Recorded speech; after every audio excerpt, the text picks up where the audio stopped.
Hey guys, welcome back here to Intuitive Angling, and really appreciate you guys coming by the channel today to check the episode out.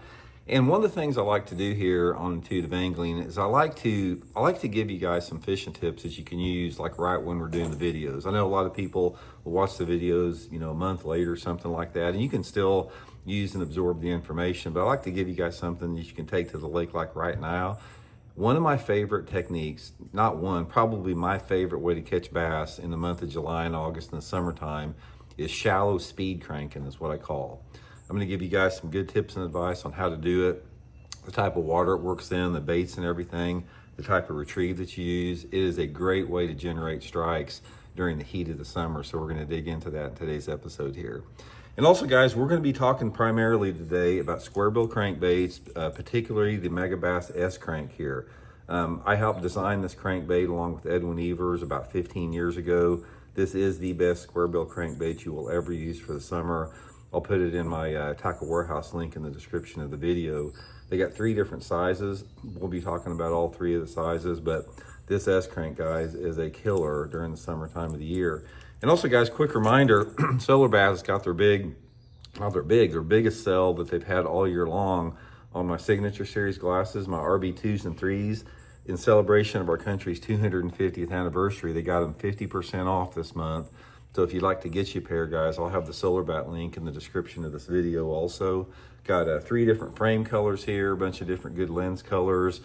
Optical clarity second to none on these. Link in the description there, so really appreciate that.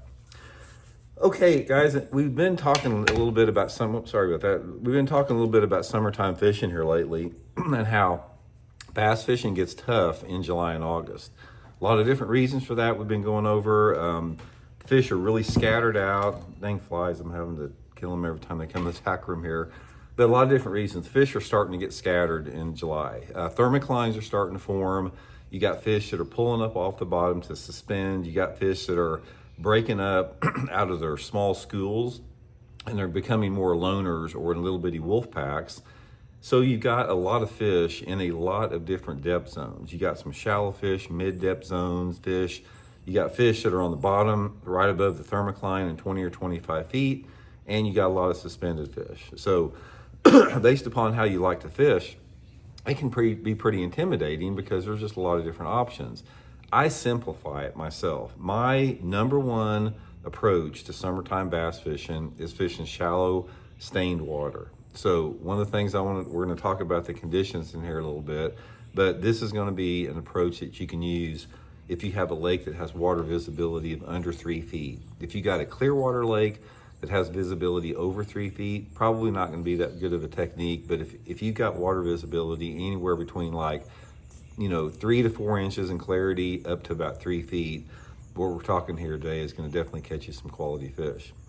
Okay, now primarily what we're going to be doing, guys, is we're speed cranking these crankbaits here, these Squarebills. Now these Squarebills, the Megabass, based upon the length of the cast that you make and how fast you crank them and the size of line that you're using, they're going to run anywhere between, say, 3.5 to maybe 6 feet deep on a very, very long cast. So this is sort of the zone that you're going to have with them here. The key to catching summertime bass on this particular technique that we'll get into here in a second detail is the speed of retrieve, because these fish that are in shallow water, they're up there feeding. They're aggressive to the point where they're feeding on prey. They're feeding on crawdads, they're feeding on shad, they're feeding on minnows, they're feeding on perch. If there's a snake or a frog that jumps in the water, they're going to feed on it. They're active feeders up there. But a lot of times they're not real aggressive during the daytime because they feed primarily at night. Summertime bass mainly feed at night. So in order to generate a strike from a crankbait or anything, a lot of times you have to generate a reaction strike. And a Squarebill crankbait is a perfect lure to do that because you can fish them fast. They're designed to be fished fast. And when Edwin and I helped design this bait, we were wanting this bait to be able to be fished fast like that, where it swung back and forth like that, but it always tried to get back to the center. It's like when you reel it fast, if it kicks out a little bit, it always fights to try to get back to the middle. If it kicks out, it fights to get back to the middle. So it's sort of coming through the water like this, sort of just erratic everywhere. And when that thing deflects off a cover and deflects over the cover, that deflection is what generates a strike, a reaction strike from the fish. So in order, first of all, before you're going to catch fish on the squarebill, you have got to fish it fast, because if you just reel this thing through the water just like that in the summertime, you're not going to catch anything on it. You got to just be burning it through the water. I don't mean reeling it like as fast as you can crank it, but you have to use a medium fast retrieve in order to get the bites on this. That's the main thing with it. And you've got to be deflecting. If you try to catch them on a squarebill where it's just going through the water column like that, probably not going to catch very much. It needs to be knocking on something. So that's the main thing with the technique. Now, there's two primary ways that I fish this. If I'm fishing a situation where I get the max depth out of it, say that water clarity window is on the verge of being 3 foot, which is about as clear as I'll ever fish it, I will take these squarebills. A lot of people don't do it, but I do it. I put them on 8-pound test, Seaguar and Viz X4 carbon line on a spinning rod, Megabass whip snake spinning rod. And if you put that squarebill crankbait on a spinning rod, you can launch it out there a half a mile.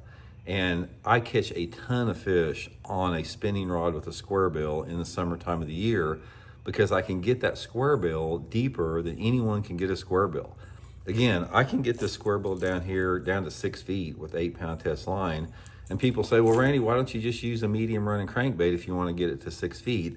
That's because the deflection properties on a squarebill crankbait are completely different than a lipped crankbait that just dives deeper like that. A diving lipped crankbait that goes down at this angle instead of going at that angle like there has a big impact as far as the fish that you catch. And I just think they like that horizontal angle that comes at a slow pace. It takes a long time to get it down there. That's why you have to get the distance of your cast out. So 8-pound test on the spinning rod is for the maximum depth. And then after that, I'll go down to a bait caster. I'll use like a 6'11" medium action bait cast rod. That Megabass 110 Special is one I prefer. And I'll put it on line test anywhere between like 12 to 20-pound test line, based upon how deep I want to get the bait down, which is based upon the water visibility usually and a combination of the cover. So let's go to two extremes. Let's say, for example, the water visibility is 3 feet. I've got the squarebill on the spinning rod with 8-pound test. If the water visibility is like 6 inches or so, and I'm trying to keep it shallow, I'll put it on 20-pound test line with the bait caster, because I don't need it to go deep in that dirty of water, and then I adjust it. So I've got 4 to 6 inches of visibility. I got 20-pound test. I got 8-pound test on 3 foot of visibility. And as it gets closer to like that 1.5 foot visibility, maybe I've got 15-pound test. So you have to allow the depth that your bait goes down, judge it upon the water clarity and the line size. It's just something you have to tweak every event, every time that you go fishing. Now, when I'm fishing this thing, this is sort of the way that I'm reeling it here. I'll make my cast with the bait caster, and I'm usually pointing the rod tip low in the water, and I'm using a fast stop and go retrieve like that, just about like this. But you want to use that, you don't just want to just crank it like that. You want to go give it like a half turn like that after you crank it. The more erratic that you can make it, the better. So instead of just going, straight like that all the time, you're going like this and stopping, going like that, and fast. Fast stop and go retrieve with it. And then usually, for the most part, on the colors with it, I've got 4 primary colors that I use. You can look in that Tackle Warehouse site and get a bunch more, but here's my primary ones. Again, it's based upon time of day and light intensity and water visibility, because sometimes, like in the morning, it's darker with the sun, with the shade and everything. So you have to base this upon sunny skies, cloudy skies, a little bit cleaner water, dirtier color. But here's 4 of my favorite colors. Can't go wrong with just the old blackback chartreuse. This is my dirty watercolor, if that water visibility is under about 1 foot. And then also, Megabass makes one called the Hot Shad. So this Hot Shad and the blackback chartreuse are my 2 on the dirty end of it. Like, again, water visibility under about 1.5 feet. If the water visibility is sort of in that 1.5 foot to 2 foot zone, or maybe even 1 to 2 foot zone, I really like a perch pattern. Perch pattern is really good in the summertime of the year, and it's subtle, and I catch a lot of fish on a perch pattern. I always have the perch pattern on. And then if it's cleaner, water visibility 2.5 or 3 feet. This is the Megabass Sexy Shad. Now, I don't like a Sexy Shad color per se normally, because most Sexy Shads have like a pastel back on it, like a baby blue back, but this Megabass has a darker color along with it. So this Megabass Sexy Shad, I catch a lot of fish on it. Those are the 4 I have. When I go squarebill fishing in the summertime, I've usually got these 4 colors on right here. And then different sizes too. This is the 1.5. They make a 1.2, which is smaller, and a 2.0, which is bigger. So it just depends on the size that the fish want at the particular time. Okay, now let's talk about where you want to fish this thing, because this is also important. Once you get into your area where you have the appropriate water visibility, you've got to have a mix. It doesn't have to be a mix, but you have to have 1 or 2 combinations of this type of cover. You either can catch them cranking shallow wood, isolated shallow wood, or on rock. Personally, if I can catch them on wood, or if I have wood to fish, I want to fish wood, because wood always has the bigger fish on it, for sure. You don't get as many bites off of wood, but they're always bigger fish. Now, a lot of lakes don't have it, because I'm talking about areas that have, an isolated tree here, an isolated log in the water, maybe a stump in the water, something like that. So that's a real iffy situation, because a lot of times the cover, like the wood in the water, is dependent upon how much the lake is flooded throughout the course of the year to bring in different type of cover. And also it's the bank angle.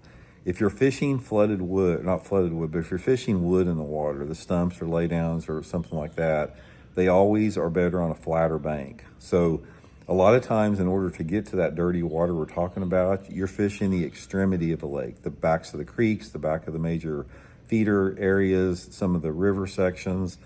So you normally have a steep side and a flat side. Most of the time the wood is going to be on the flat side, and especially the better wood is. So you're talking about fishing isolated laydowns. So this is something that if you have it, you want to take advantage of it. But moreover, you're going to be fishing rock. The rock is more plentiful. Rock doesn't change. It stays the same all the time.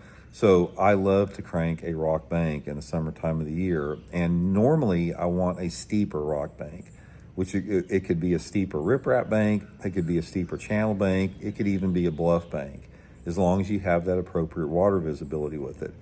And I just cover water with it. I don't fish real fast as far as the trolling motor. I'm fishing my lure fast. I'm fishing that bait with a fast stop and go retrieve, but I'm not working my trolling motor fast. I'm making lots of casts, and I'm casting maybe every 5 to 10 feet apart, but I'm still keeping the bait moving. But I want to saturate and work the boat slow to make sure that I'm knocking around every one of those rocks. Another thing with it when you're fishing the rocky banks is you've got to parallel that bank. I don't care if the bank is, what the water depth in is or the angle, you need to parallel it. Paralleling the bank is going to keep it in the strike zone a lot longer, because again, the squarebill has more of a horizontal move to it. So you're not going to be digging deeper all the time like you would a normal crankbait. So if that water visibility is like 12 inches or something like that, I'm going to have my boat parallel to where I can, hit that from the shoreline out about 3 or 4 feet.